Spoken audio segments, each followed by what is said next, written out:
C'est aussi un changement important de cette rentrée. Le stationnement devient payant à Paris pour les deux roues et ça n'est pas donné, vous allez voir, y compris pour les résidents. Alors, sauf si vous avez un véhicule électrique, une mesure qui fait débat d'ailleurs dans la capitale, comme nous l'expliquent Aurélia Chopin et Julie Rico.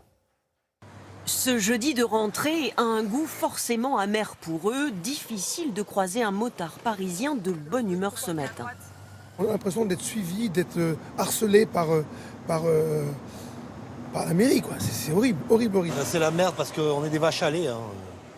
C'est infernal, il faut payer même les scooters.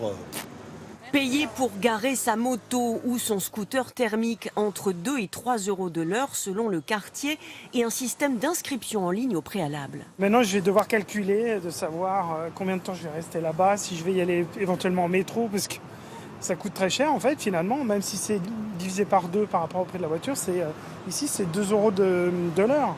Tous les jours on va dépenser, si on oublie de payer, on risque la prune, donc en fait c'est quand même un peu stressant, quoi. Pour les Parisiens, abonnement et stationnement confondus, il faudra compter une vingtaine d'euros par mois, quelle que soit la zone. Pour les habitants des banlieues, en revanche, l'addition va grimper. Et bien ceux-là, maintenant, on va leur dire, vous allez payer un octroi pour pouvoir venir travailler dans Paris.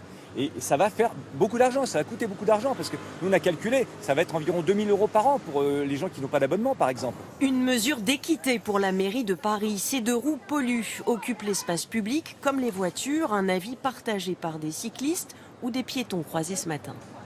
Je trouve la mesure correcte. Voilà. On enlève des places aux voitures, on en donne aux scooters qui sont aussi qui polluent également, moins que les voitures, mais quand même il y en a de plus en plus, donc non, c'est normal qu'ils participent. Objectif de la mairie, inciter les gens qui vivent ou travaillent à Paris à se tourner vers des véhicules électriques ou des modes de déplacement dits doux, comme le vélo.